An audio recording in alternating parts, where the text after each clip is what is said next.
En el Summer Game Fest anunciaron el nuevo Resident Evil Requiem, el cual nos mantiene emocionados por el hecho de volver a Raccoon City y de volver a ver a nuestros protas si es posible. Pero un día me decidí comprar el Resident Evil Village, ya que estaba en oferta y lo aproveché para poder estar al menos al día con la saga.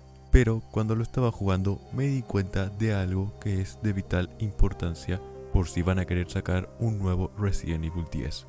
Y eso es que los protagonistas clásicos de la saga ya no tienen que volver. No. Wait. Y sí, lo sé, yo tampoco quiero despedirme de ellos, pero ya es hora de que ellos se jubilen antes de que tengan 80 y pico de años y aún se tienen que enfrentar a las armas bioorgánicas. Y bueno, en este video quiero hablarles del por qué el Resident Evil 9 tiene que ser el final definitivo de nuestros protas. Y te lo explico con estas 3 razones en este video. Empecemos pues. Número 1. El tema de la edad.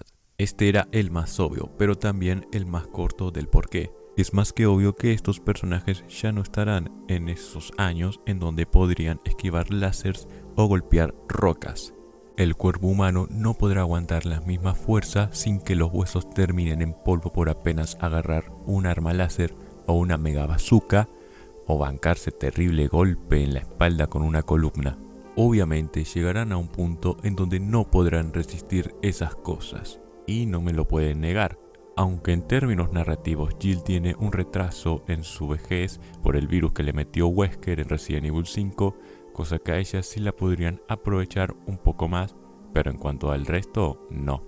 Ya que Chris en el Village ya tiene algunas arrugas, y ya me parece raro que solo los personajes masculinos sean los que envejecen mientras que los femeninos siguen viéndose jóvenes. Aunque bueno, la mayoría ya sabemos del por qué lo hacen. Después de todo, estos japos saben lo que venden. Pero eso sí, volviendo al tema, Leon ya no podrá tener esa agilidad que lo caracterizó desde Resident Evil 4. Ya no podrá dar patadas sin que le termine dando un calambre a los 75 años.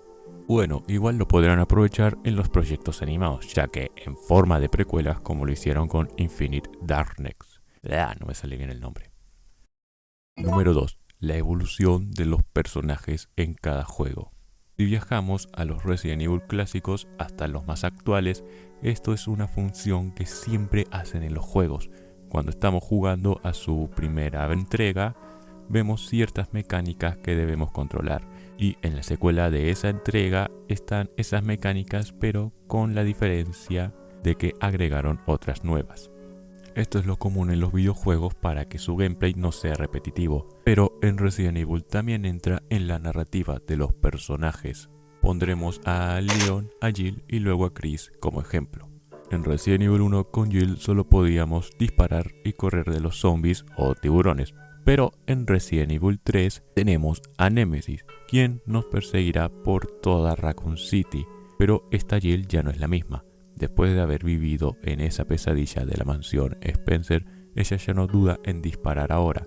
También puede esquivar, disparar tanques de gas o aprovechar las oportunidades de escapar o pelear.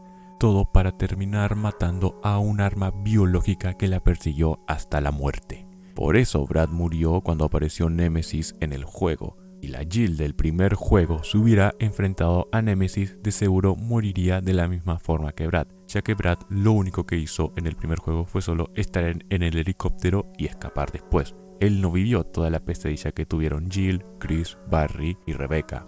Luego tenemos a Leon. El chabón comenzó siendo un novato en la policía de Raccoon City en medio de un apocalipsis en su primer día como policía. Y luego después de eso terminó siendo el guardaespaldas del presidente. Se enfrentó a todo un culto infectado, un puto dinosaurio, a un Mr. X con ayuda de unos leakers, a unos Cerberus mientras andaba en moto y aún así aprovechó para tirar aura. Y por último tenemos a Chris, quien es el que más apareció últimamente en las nuevas entregas, quien también de paso es la razón del por qué hago este video. A partir de Resident Evil 5 ya no podemos ver a Chris solo enfrentándose a las armas bioorgánicas. En el 5 tenía a Shiva y algunos soldados de la BSA ayudándolo. En el 6 contaba con Pierce y algunos soldados. En las películas animadas lo mismo, pero en Resident Evil Village fue donde ya todo tenía sentido del por qué esta saga ya no da mucho miedo desde el RE4. En Village controlamos a Ethan y podemos sentir el terror, la ansiedad y esa sensación de sentirnos indefenso en algún momento. Pero luego, alerta de spoilers para el que no se jugó Resident Evil Village, cuando pasamos a usar a Chris, esa atmósfera de terror e inseguridad desaparecen. Pasamos más a un plano de acción y cero descanso, lo cual va muy bien con el desarrollo que tuvo Chris a lo largo de la saga. Él y el resto de los protagonistas clásicos ya no sienten miedo, ya no se impresionan con nada. A Ethan nos costaba vencer a un puto lobo o escapar de un puto ingeniero, pero con Chris literalmente el chabón se bajó a 2 lobos al mismo tiempo. Tampoco está solo, está con sus soldados que lo ayudan, dándole munición y también enviando misiles. Hasta el DLC que protagoniza en Resident Evil 7 no da miedo por eso mismo. Por eso, si los usamos en Resident Evil 9, será más que obvio que no sentiremos terror, porque ellos ya están preparados para todo. Antes no podían ni siquiera golpear a un zombie, pero ahora los esquivan o les dan un golpe que los manda a volar hasta la casa de su abuela. Y ya que hablé de Ethan, es hora de hablar del último punto de este video. Número 3. Los nuevos personajes siempre son bienvenidos en esta saga. Bueno, si hablamos de la mayoría, claro. Últimamente Capcom nos ha entregado buenos protagonistas, o también cuando uno de sus personajes no fue bien recibido en la entrega anterior, lo que hacen es mejorar su escritura en la secuela. Ejemplos, obvio, Nero de Devil May Cry.